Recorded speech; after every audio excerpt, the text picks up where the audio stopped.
And now let's get some more analysis, and I'm pleased to be joined by Mr. Rohman, Vice President of China Institute of International Studies, and Dr. Ibrahim Kholilul Rohman, Senior Research Associate at Indonesia Financial Group Progress in Jakarta. Thank you so much for joining us on our program. So, Mr. Rong, I want to start with you on China-Japan relations. Foreign Minister Qin Gang said that China will never accept any form of historical revisionism that challenges the post-war international order and justice. And he also called on both countries to promote a win-win cooperation. How do you envision the China-Japan relations for the new era? Well, the relationship between China and Japan is important, but it's also facing a lot of difficulties and challenges at the moment and possibly in the near future. Even though I think the two leaders, were President Xi and Prime Minister Kishida, when they met, they agreed that to develop a relationship that is for the new era. As Foreign Minister Qin Gang made it very clear that one of the issues that disturbing or affecting the relationship is the question of history, which I touched upon, by the way, the political foundation of the relationship. After all, we know that this year marks the 45th anniversary of the signing of the treaty for good neighborliness and friendship. And these documents, the principles, the question of how China and Japan should manage the question of history is one of the principles that enshrined, embodied in this document. So the historical revision, the trend of that, and more importantly from Chinese perspective, that using the history as an excuse to pursue Japan's own agenda is very dangerous. And it also goes against the commitment and the pledges Japan has made. And that's why I think Foreign Minister Qin Gang said it's a betrayal to the commitment, to the credibility, and which would undermine the credibility of Japan. But it is also a betrayal, I think, to Japanese people and the region, where what we know need most is peace and development. As neighbors and as major players in the region, certainly bilateral ties between China and Japan go beyond just the two countries. It also has regional implications. So let's turn to Dr. Ibrahim Rohman. When responding to the Indo-Pacific strategy proposed by the U.S., Minister Qin Gang said that the strategy seeks to gang up to form exclusive blocs, stir up confrontation, and undermine regional integration. And he also stressed that no Ukraine-style crisis should be ever repeated in Asia. I want to get your thoughts on this. Right. I think it's very important for countries in ASEAN, in particular Indonesia, to see from more holistic and helicopter view that the relationship between countries like Indonesia and China has been creating a lot of benefits for both countries.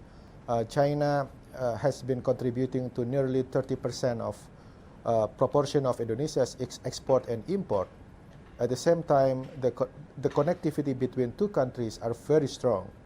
A study has stated that 1% increase in China's GDP growth will lead to 0.1% growth in Indonesia, in which that the connection between China economy and Indonesian economy is very tight.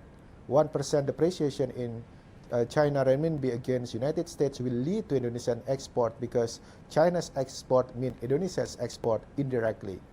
So I think if we look into perspective and to see the helicopter view of the phenomenon, focusing on aspects that may leverage the welfare, the society welfare in general. So I think we should focus on economic aspect between China and developing countries like Indonesia, in which we see a lot of potentials to be developed in the future.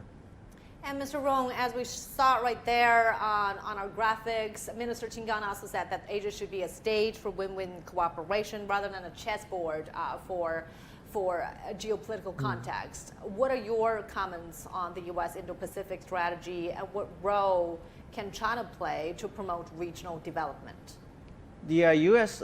strategy, the so-called strategy for Indo-Pacific, is definitely, I think, clearly is a kind of agenda aimed at containing and suppressing China's rise.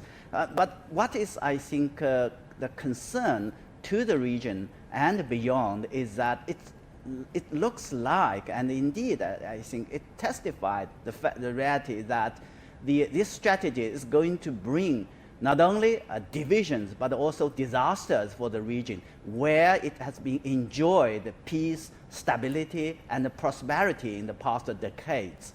And I think our Indonesia colleagues had made it very clear the relationship, the cooperation between China and the ASEAN, Indonesia in particular, has demonstrated that there's another way, which I think, by the way, again, highlight the fact that if a division, or if the vision, the